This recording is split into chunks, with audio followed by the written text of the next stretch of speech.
The tension did not start suddenly. It has been building quietly, slowly, and now it is being felt strongly across the north and far beyond. Reports circulating widely claim that foreign authorities, working through international security systems, have moved against people accused of secretly funding Boko Haram, with 11 names linked to Nigeria and many others connected across different countries. This information has triggered serious conversations in homes, on the streets, and online. People are asking questions. People are worried. People are also hopeful that something important may finally be changing. As you are listening to this, please remember to like this video and subscribe to the channel. It really helps us grow and continue bringing you clear and professional updates like this. Also, turn on the notification bell so you do not miss the next part of this story. What makes this situation very sensitive is not just the arrests themselves, but what they represent. For years, Nigerians have heard about Boko Haram fighters being captured, camps being destroyed, and operations being launched.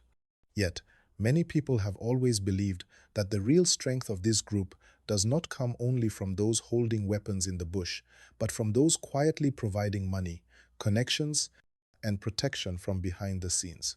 This is why the idea of sponsors being arrested is shaking people deeply. Across the northern region, emotions are mixed. Some people feel relief, others feel fear, some feel anger. Communities that have suffered for years from attacks, displacement, and loss are watching closely.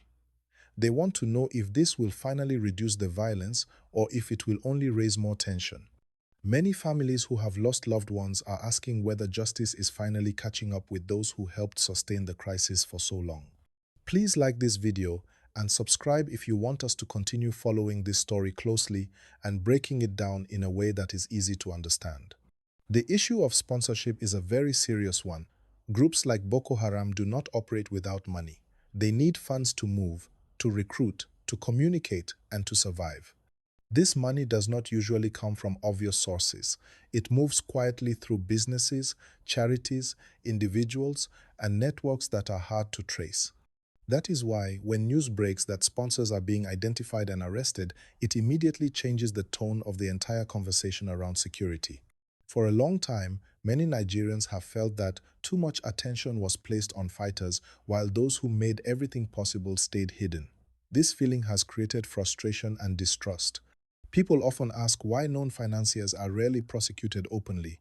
They ask why names are mentioned and then nothing follows. So now, with this development, many are watching to see whether this will be different or whether it will end like previous claims that faded away without clear outcomes. As you are listening, kindly like this video and subscribe. Your support keeps this channel active and helps us bring more detailed real-time stories like this. Another major reason this story is gaining attention is because it involves foreign action linked to Nigerian security matters. This always raises questions about sovereignty, cooperation, and trust. Nigerians want to know how such arrests were carried out, whether local authorities were involved, and what legal processes will follow.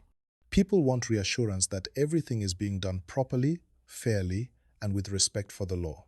At the same time, many Nigerians are also saying that insecurity has gone on for too long and that strong international cooperation may be necessary to finally weaken these groups. This is where the discussion becomes complex. On one hand, there is a desire for safety and peace. On the other hand, there is concern about how external actions affect internal stability. Please do not forget to like this video and subscribe. It helps more people hear this discussion and join the conversation. In the north, especially in areas that have lived with fear for years, even rumors can create unease. Markets become quieter. People become more cautious. Conversations change tone. When people hear that sponsors may be exposed, they wonder who might be involved. They worry about backlash. They worry about reprisals. They also worry about whether innocent people could be affected by suspicion and fear. This is why responsible reporting and calm discussion are very important at a time like this. Panic does not help anyone. Clear information, careful investigation, and lawful action are what people want to see.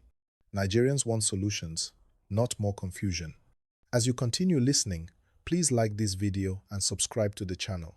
Share it as well so others can hear a clear explanation without exaggeration or harmful language. Another important angle to this story is accountability. For many years, citizens have demanded transparency in how terrorism cases are handled. They want to see proper trials, clear evidence, and fair judgments. They want to know that no one is above the law, regardless of status, wealth, or influence. If sponsors are truly being identified, then the expectation is that the process will be open and just. There is also the question of what happens next. Arrests alone do not end a problem. What follows matters even more. Will there be prosecutions? Will assets be seized? Will networks be dismantled fully? Or will this be another moment of loud headlines followed by silence? These are the questions people are asking right now. Please like this video and subscribe if you want us to continue breaking this down step by step as events unfold. Many Nigerians are also connecting this story to past experiences. They remember times when lists were mentioned, investigations announced, and then nothing changed on the ground. This history makes people cautious. Hope exists, but it is guarded. People want proof through action, not just words. At the same time, there is a growing understanding that fighting insecurity requires more than military action. It requires cutting off money, influence, and support systems. If this aspect is finally being addressed seriously, it could mark an important shift, but only time will tell. As you listen, remember to like this video and subscribe. It encourages us to keep delivering calm, professional, and clear storytelling. There is also a broader international dimension to this story. The claim that arrests are linked across many countries shows how widespread these networks can be. It reminds everyone that insecurity is not limited by borders. What happens in one place can be supported from another. This is why international cooperation is often involved in tracking financial movements and hidden connections. However, Nigerians want to ensure that their country is not unfairly portrayed or handled. They want partnerships that respect Nigeria and strengthen its institutions, not actions that create more suspicion or division. This balance is delicate, and how it is managed will shape public trust going forward. Please like this video and subscribe so we can continue discussing these important national issues together. At this point, the story is still unfolding. Information is still developing. Reactions are still forming. What is clear is that many Nigerians are paying attention. They want answers. They want peace. They want a future where insecurity no longer dominates daily life. This conversation is not just about arrests. It is about accountability, justice, cooperation, and the long road towards stability.